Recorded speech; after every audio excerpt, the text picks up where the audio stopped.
After watching Derek Carr's introductory press conference on Saturday, the New Orleans Saints have no excuses if they can't succeed in 2023. We got all that and a little bit of lagniappe for you on today's episode of Locked On Saints. You are Locked On Saints, your daily New Orleans Saints podcast.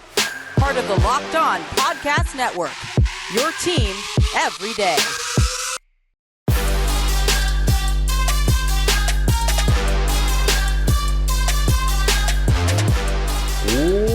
What is good, Who Dat Nation and Who Dat family? Welcome into another episode of Locked On Saints, your daily podcast covering your favorite team, the New Orleans Saints. Part of the Locked On Podcast Network, your team every day. Thanks so much as always, making Locked On Saints your first listen of the day every day. Don't forget we're free and available on all podcast apps and on YouTube as well. And I'm your host, Ross Jackson, at Ross Jackson Nola on Twitter, your New Orleans Saints expert, credential member of the media, CrescentCitySports.com, USA Today Saints Wire, Tuesdays on Locked On NFL. And here with you every single Monday through Friday on Locked On Saints. On today's episode, the illegal tampering period of free agency is about to open up. So I have 3 free agents for you to watch from outside of the organization over the course of this week. We'll also discuss retaining Juwan Johnson, how big of a win it was, and why the contract, again, was just so good. But first, Derek Carr knocked his introductory press conference out of the park, and between what he had to say and what Dennis Allen had to say sitting right next to him, the New Orleans Saints have no excuses if they can't succeed in 2023. Listen,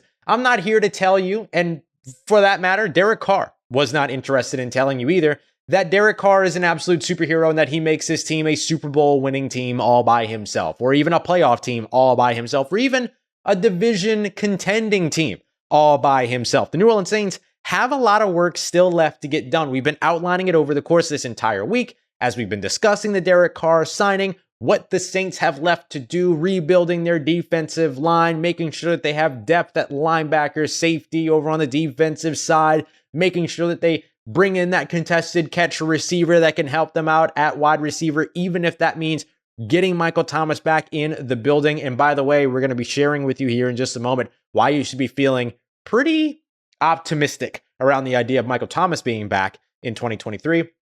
But there's no way to sugarcoat it that the Saints still have work to do, right, around the roster. However, based upon what we heard from Derek Carr and Dennis Allen, there's a lot of reason to, I don't want to say have really high expectations of the New Orleans Saints, but forgive yourself if you do, despite what you saw put on the field in 2022. I keep rhyming over the course of these last few episodes. Somebody told me my last poem sucked, and that's fine. I'll keep working, okay? I'm trying to get better in these streets.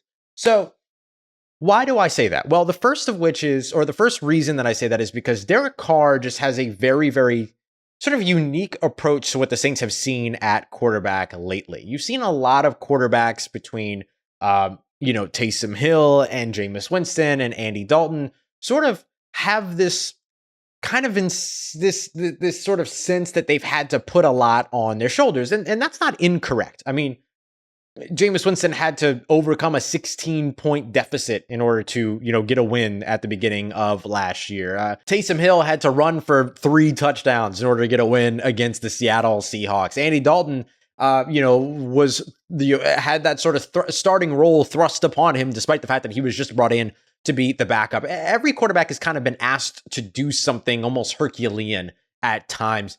And Derek Carr just doesn't have that kind of pressure on him. Derek Carr very much looks at this New Orleans Saints team as a unit that has to be able to operate together, and that he looks forward to being the glue that holds them all together. One of the things that stood out to me was a quote that Derek Carr said when he said that he was going to call out what needs to be called out, making sure that the team is practicing hard, that they're getting ready so that they're as healthy as they can be on Wednesday, so that they can perform up to their utmost, perfect effort is the way that he talked about it on Sundays. And that's a big deal because you remember there were some question marks around what the work ethic was in practice in 2022. And that's not set by the quarterbacks. That is a top-down type thing. That's coaching. That's all of that stuff, right? But to hear Derek Carr say, I'm going to call out what needs to be called out, when last year we were going who's the guy that's going to call out what needs to be called out? Because the Saints need that kind of leadership. They need that kind of leader. Drew Brees isn't around anymore. Now we're going into 2023 without having asked that question, already having the answer to it. Another thing that really stood out to me about Derek Carr's presser was just his understanding of what it is that he does. He's not here to be Superman, right? He's not here in New Orleans to try to be the one reason that everything goes well. He's not going to put that type of pressure on himself or remove that pressure from the team. He wants the team to have that pressure. And I think that that is a good approach. As somebody who has worked as a manager, as a team builder throughout his, last decade of life, like I appreciate that a lot when I hear that kind of stuff. And, one of the other big things that kind of really took center stage for me around Derek Carr's presser was just sort of his ability to be able to say, here's what I'm good at, here's what I bring, here's what I hope to bring. So very clearly defined. And so when you couple that with Dennis Allen, who, spoke about how they recruited Derek Carr confirmed what we had been hearing all along, which is that he actually was willing to accept a trade to New Orleans, but was basically urged not to do that because he wanted to see what other teams were out there, what his other opportunities were. He didn't want to have any regrets with where he landed. Makes perfect sense to me. And Dennis Allen sort of laid out what the pitch was. And the pitch was, hey, here's the truth. Here's who we are, the New Orleans Saints, as an organization. Here's what we, the New Orleans Saints, think of you. You want to ride or not? Like, that was it. Like, the Saints did not go through the whole, we think you're a first ballot Hall of Famer and try to butter them up and all this other stuff and try to pitch themselves for something that they might not have been. They instead lay back in a cut and they said, hey, you want to come through? Come through. We're ready for you. And I think that's one of the biggest pieces that got Derek Carr to New Orleans, is that Derek Carr, or New Orleans' approach to Derek Carr was that he was their number one option. They identified him as the guy that they wanted, and then they went out and got him without having to do all of the fictitious stuff, without having to, put up the facade, without having to roll out the red carpet and all that. I mean, they just told them the truth. And that worked. And that has now worked for Derek Carr. It worked for Tyrann Mathieu last year. It worked for Jarvis Landry last year. It's worked for Juwan Johnson just a couple days ago. We saw him re-sign. We'll discuss that here in a moment. So you're seeing a lot of that go down in New Orleans. And it doesn't stop there, right? Derek Carr also spoke on his interaction with Michael Thomas, who worked to sell the New Orleans Saints to him. But he also had a unique approach in terms of what it was that he had to say to Derek Carr. Here's Derek telling the story about his connection with Michael Thomas over this offseason. Me and Mike, we've gotten close to this process and talking. And, the first time I talked to him on the phone, I don't think he wanted me to get off the phone. I really enjoyed talking to him. And I told Mickey, I was like, you talked to Mike Thomas, and you feel like you two could go out there and face the world. I told my wife when I got the phone, and she was like, why are you smiling? I was like, I love this guy. He's so competitive, and I think just the energy that he brings, it would be very exciting times to throw him the football for sure. So, when he started recruiting and talking to me and all that, he wouldn't even like try and recruit me. He's just like, hey, when are we getting to work? We're wasting time. Time's ticking.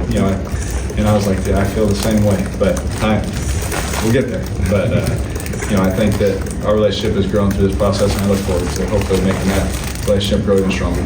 Michael Thomas taking the assume familiarity approach that I take with my own networking approach and everything too, of just basically being like, all right, when are we doing this? Right now, you're coming to New Orleans. Like we're done here. Like I'll see you there and all that. So now the next big step for the New Orleans Saints is, can you get Michael Thomas to stick around on that incentive heavy deal that we broke down last week? If you're interested in that, that was in one of last week's episodes, sort of looking at what an incentive heavy deal would look like using a former AJ Green deal as sort of the framework for it. Julio Jones had one last year with Tampa as well. There's a lot of different examples out there. So it's going to be really, really interesting to see how this all pans out for the New Orleans Saints and Derek Carr. But at this point, there's no excuse for the New Orleans Saints if they can't perform better in 2023 than they did in 2022. I know Carolina traded up for the number one overall selection. They're going to have a rookie quarterback and a darn good one, and that's fine. But for the New Orleans Saints, they have everything that they need, and they've been able to get everything that they want. Now, can you get everything that you want in terms of your record? Can you get everything you want in terms of your playoff appearance and give the fans what it is that they want as well? I think that's what's up next for them. But at this point, if they can't, then it's it's just an indictment on their preparation and what their performance is. But right now, things are looking pretty good in the city of New Orleans. Now, obviously, free agency is going to be a big part of that as well. We got 3 free agents for you to watch from outside of the facility here in just a moment. But first, retaining Juwan Johnson, why it was such a huge deal the New Orleans Saints got their ascending tight end to stick around for not 1, but 2 more years. Got that coming up for you as we continue on with today's episode of Locked On Saints. And today's episode of Locked On Saints brought to you by our friends over at Ultimate Football GM. It's a legal tampering period, free agency period. It's on the way. You don't want to wait for it. You ain't got to. You ain't got to, because you can do it yourself with Ultimate Pro Football GM, because you get to be the general manager of your own franchise. You want the New Orleans Saints to re-sign David Onyemata? Well, make sure you get your big defensive tackle locked up for a long-term deal. Maybe you want to go out there and get a big-time wide receiver. Go out there and grab your big-time wide receiver then. Go ahead and draft your all-around running back then. You can do it your darn self over at Ultimate Pro Football GM, which you can find over at ultimate-gm.com, or just search Ultimate Pro Football GM in your app store today. Locked On Saints listeners, by the way, you're going to get a 100% free bonus on your franchise when you use the promo code Locked On in all caps in the game store. That's promo code Locked On in all caps. So make sure that you check it out today. To download the game, once again, just visit ultimate-gm.com or look it up in your app store. That's ultimate-gm.com or Ultimate Pro Football GM in your app store. Start your dynasty today.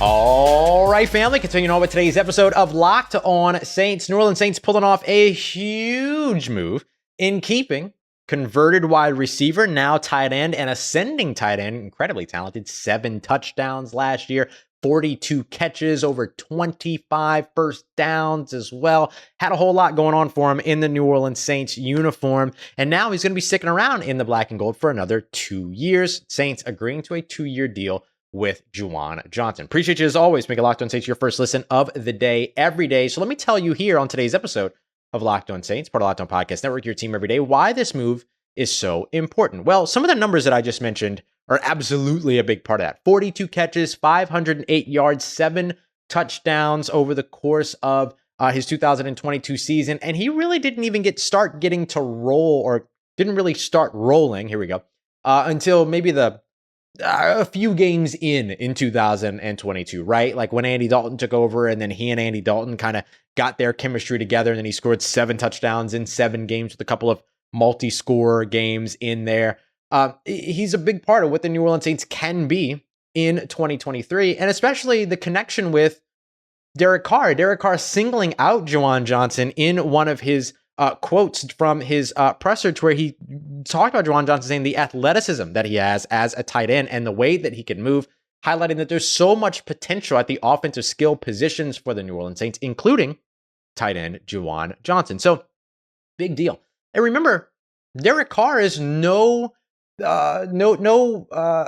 guess, stranger to the idea of like targeting tight ends, right? He had Jared Cook at a different point in his career. Early on in Derek Carr's career, he was the guy that he was throwing to. Darren Waller had 2,000-yard seasons to begin, at one point with the Raiders. And so this idea of having this athletic tight end that can stretch the seam, attack the seam, but then can also be a yards after catch guy for you. You saw that in the Superdome a couple of times last year.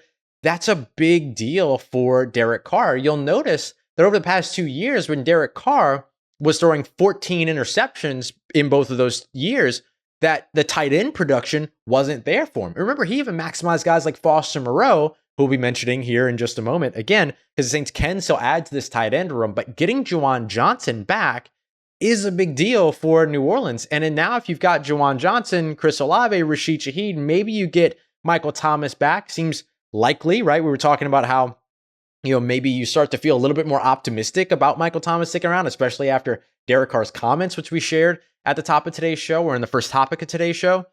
That's big. And that's a great move by the New Orleans Saints to be able to keep him around. Now, don't get me wrong, he was a restricted free agent, so it was very unlikely he was going anywhere anyway. The Saints were going to be able to slap a tender on him and not give him an opportunity to go anywhere. But even on that tender, he could have talked to other teams. He could have received offer sheets from other teams. And the Saints could have been forced to either match those deals or not match and potentially receive a pick in return.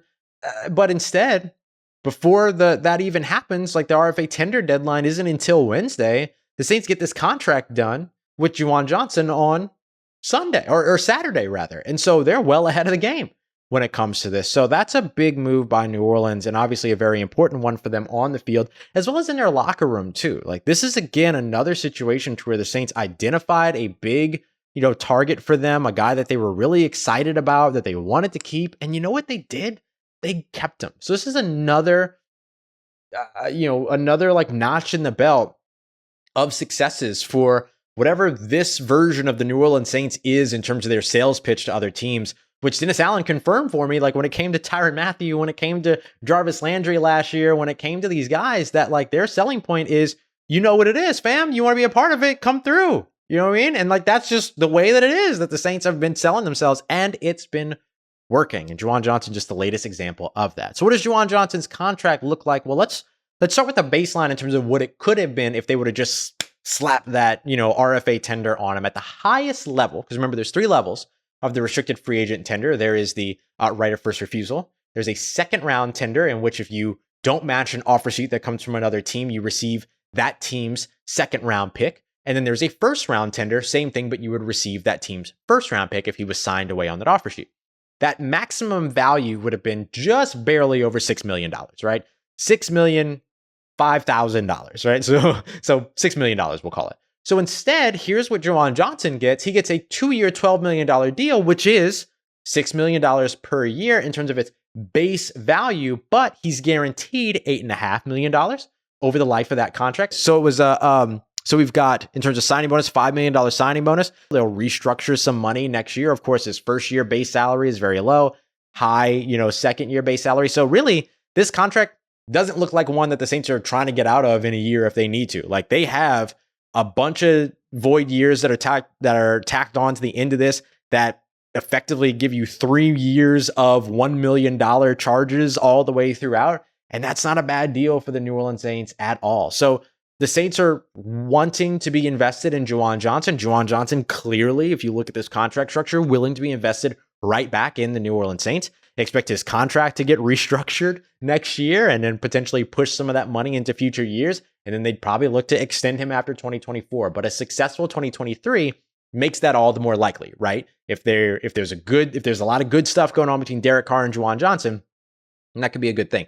And don't get it twisted. If the Saints end up in a situation here to where they end up, going out and signing another tight end, that's somebody that you're adding to the room, not necessarily somebody that you're looking to take over for Juwan Johnson. This contract very much screams, you are tight end number 1 in New Orleans. There's $2.5 million of incentives here. I imagine that many of those are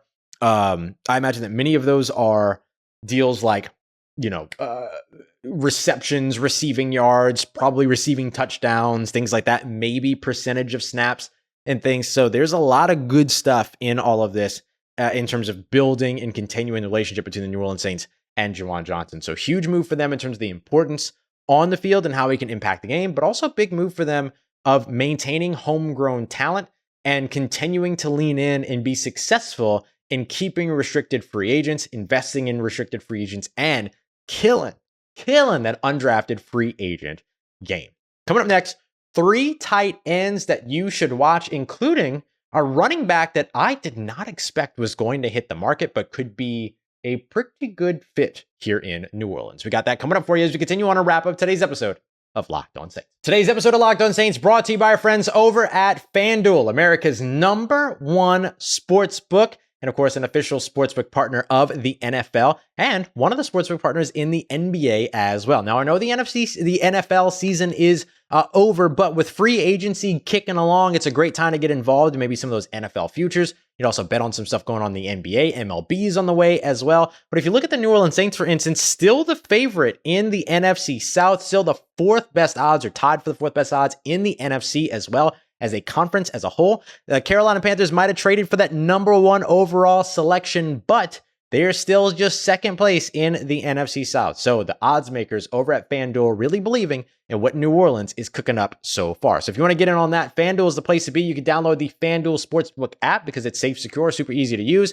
And of course, you're also going to want to check out and make sure you get that first that no sweat first bet of up to $1,000. That's bonus bets that come back to you if your first bet doesn't win. All you have to do is head over to FanDuel.com/lockedon. That's FanDuel.com/lockedon to learn more about that no sweat first bet. I don't know why I can't get that right today. $1,000 in bonus bets. Make every moment more with FanDuel, an official sports betting partner of the NBA. Let's get it. Who Dat Nation, wrapping up today's episode of Locked On Saints with three, kind of 1, 2, 3, free agents that you should be watching from outside of the New Orleans Saints facility. Now, Dennis Allen was very, very clear that the Saints don't expect to make another big splash in this year's free agency. That's not outside the ordinary, right? They're going to focus on their in-house guys. We've seen that now with JT Gray. We've seen that with Juwan Johnson. There are other guys that you're hoping that they're able to bring back as well. Guys like David Onyemata, some combination as well of like David Onyemata, Shy Tuttle, Malcolm Roach, Kentavious Street, that entire interior defensive line headed towards free agency. We'll see what happens with Marcus Davenport. I think Marcus Davenport gets an opportunity to test the market here. Caden Ellis, of course, a big one as well in a very populated linebacker class.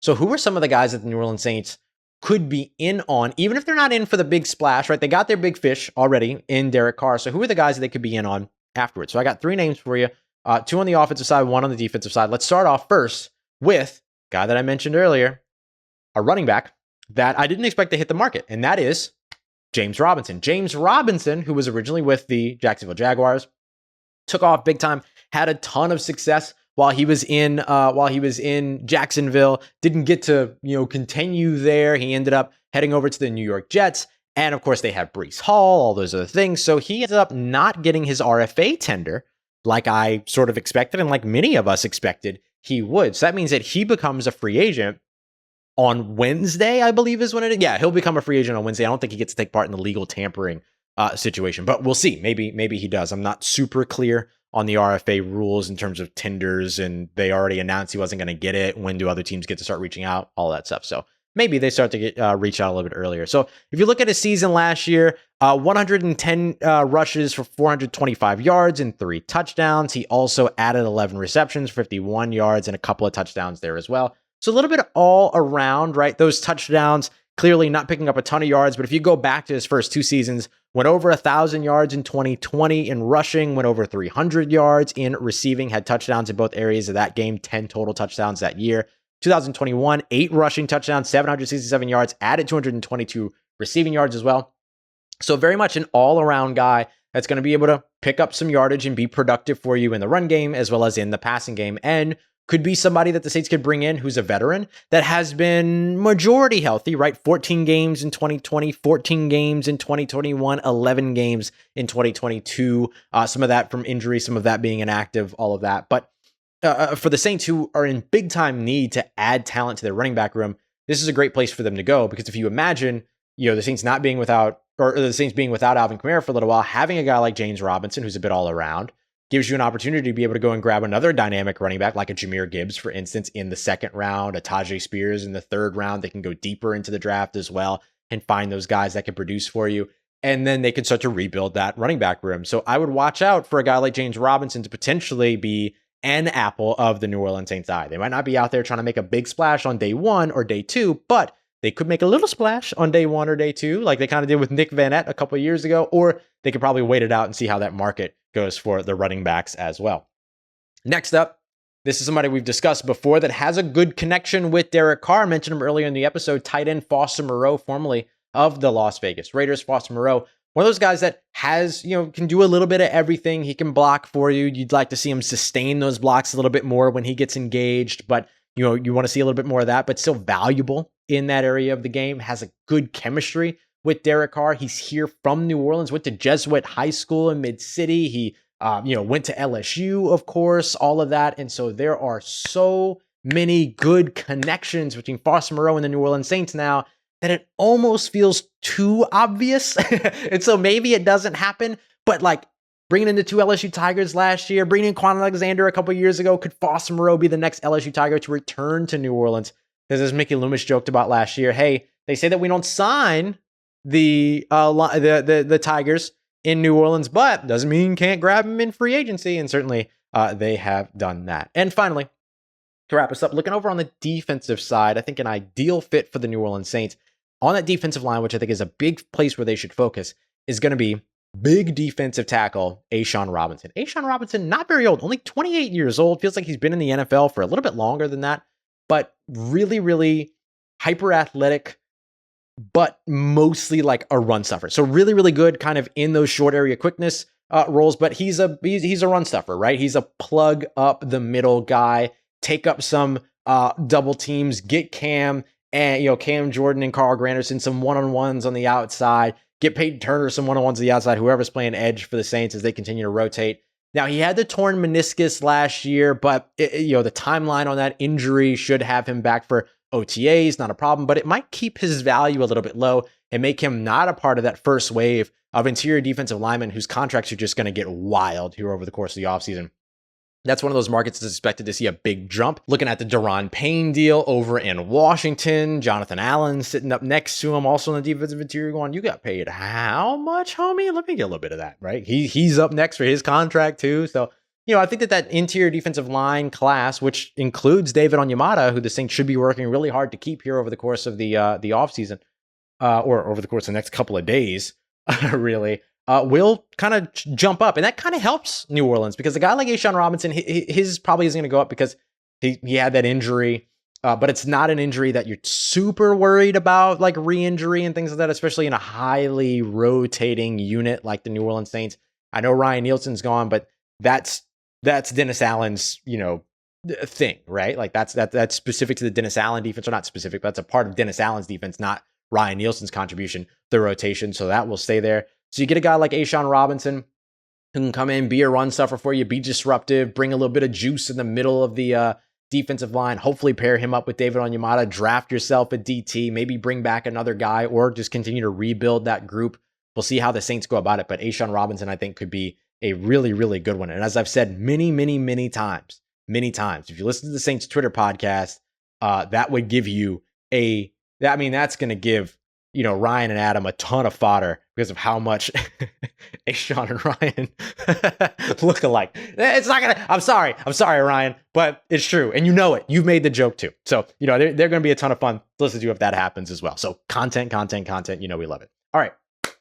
A'Shawn Robinson, Foster, defensive tackle, formerly the Los Angeles Rams, A'Shawn Robinson, Las Vegas Raiders, former tight end, Foster Moreau, and then New York Jets / Jacksonville Jaguars, depending upon how far back you got to go to remember them, running back James Robinson. 3 names to watch in this year's free agency period for the New Orleans Saints when it comes to guys outside of the facility.